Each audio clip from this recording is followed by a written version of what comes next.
What's up guys, this is Unbrave Gaming Hardcore and welcome to another Battlerite champion guide, and it's gonna be about Jumong, the Beast Hunter.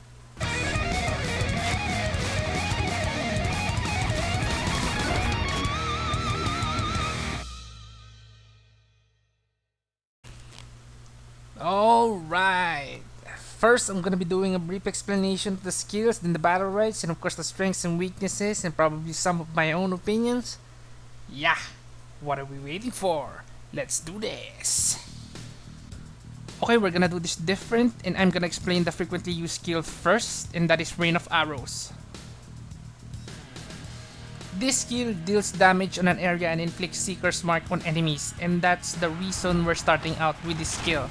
It inflicts Seeker's Mark. What is Seeker's Mark? It's a debuff that can be consumed by hitting the enemy with hunting arrows, which is your normal attack or left mouse button, and steady shot, which is your right mouse button. When you consume Seeker's Mark, you get healed by 12 HP. So when you normal attack, you deal 16 damage and you heal 12 HP. Very important thing to keep in mind when fighting with Jumong, because you can survive battles for longer. So now that I explained what Seeker's Mark is, let's head on to the basic attack, which is your hunting arrow. It deals 16 damage and has a decent distance and used to attack or consume Seeker's Mark. And you get 1 weapon charge every time you hit. Now that we are on the subject of weapon charges, let's talk about it. And what it does is when you get 3 weapon charges, your weapon will glow, and it gives the ability to recast Rain of Arrows, Black Arrow, and Steady Shot. So it's important to get your normal attacks landing because you get more skill recast, which is really needed in every battle. The next skill would be Steady Shot, which inflicts 28 damage with a very long reach. A very useful skill in attacking enemies from a distance. It can also consume Seeker's Mark. The next one is Guided Arrow, which shoots an arrow that can bounce 3 times and inflict Seeker's Mark on everyone that got hit, and this skill requires 1 energy bar. The next skill is Seeker's Arrow, which inflicts 3 hit damage, 12 per hit, and charges your weapon every time it hits. A very crucial skill to remember because you're basically trading 1 energy bar for 3 charges and you need to land it first or your energy is wasted, but when you land it, you deal 36 damage and getting 3 energy charges for it. The next skill is Black Arrow, which is used to avoid incoming attacks because when you use it, you become immune to damage, but only for a brief period. So it's important to time your Black Arrow just right after the enemy unleashes a strong attack. And yeah, you can also fire an arrow which deals 8 damage, so basically you attack while avoiding the enemy. The next one is Bear Trap, which roots enemies who step on your trap. This skill could have been great, only if your enemies could not jump or dash while they are rooted. Still, a very useful skill to fend off melee champions. The next one is Sprout, which turns you immaterial and gives you 100% movement speed for a brief period and also inflicts Seeker's Mark on every enemy you pass through and requires 1 energy bar. You could either use this to escape or mark your enemies, it depends on the situation. The last skill would be Dragon Slayer, your ultimate skill which deals up to 60 damage and increased range when fully held. A very fun skill for multiple kills.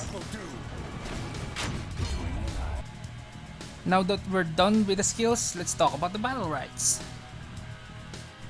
First is Perfect Shot, which adds 0.5 seconds of stun to your Steady Shot. Not really that useful. I don't use this. The second battle right is Power Shot, which adds 6 damage and knocks target back. Very useful in attacking melee champion. This is not really part of my own loadout, but there is some use in this. The third battle right is Rejuvenating Shot, which adds 16 heal when consuming Seeker's Mark with Steady Shot, so that makes the heal plus 28 because the base heal without this battle right is plus 12. When using this, just make sure your enemy champion can't reflect Steady Shot, because Steady Shot is a very telegraphed skill that is easily reflected, so practice cancelling your own shots. The fourth battle right is Marksman, which grants 2 charges every time you hit with Black Arrow. Not really useful, I never use this. Please comment down below if you use this and please state why. The fifth Battlerite is Precision, which adds +4 damage and 4% energy when you use Black Arrow. Another useless skill, just ignore this. The sixth Battlerite is Viper, which grants 50% fading haste when using Black Arrow. This gives the ability to retreat much more farther than usual and is one of the most important Battlerite of Jumong, because Black Arrow is literally your most reliable retreat skill you have. Because Prowl needs energy, which makes it useless at the start of each round. So get this, put this on your loadout, it's very useful. The seventh Battlerite is Arrow Storm, which increases the radius of rain of arrows by 15% and adds 4 damage to it. Not really useful, kind of pointless actually. The 8th Battlerite is Crippling Hail, which increases the snare effect of rain of arrows from 20% to 35%.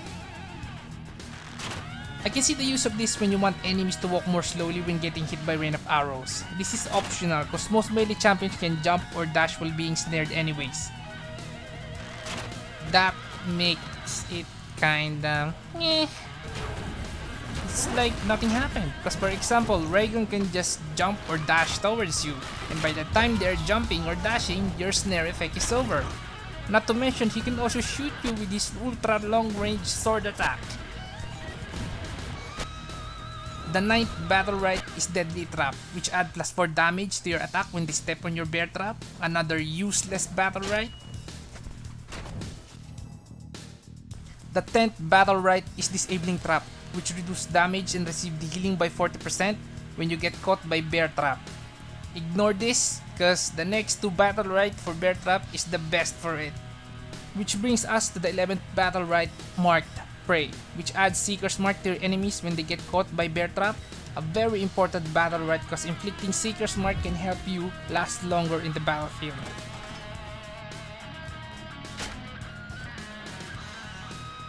And number 12 on the Battlerite list is Trapper, which adds an additional trap in front of your first trap. This is another important Battlerite because strategic positioning of bear trap can ensure distance from the enemy. So you better get this and practice moving around your trap strategically to help you in battle. The next one is Panther, which increases prowl duration by 0.5 seconds and reduces cooldown by 3. Optional skill, useful only in certain situations. Prowl is not really used a lot because of its energy requirement. The 14th Battlerite is Deadeye, which adds up to 15 damage to your ultimate skill. Just ignore this. One shot.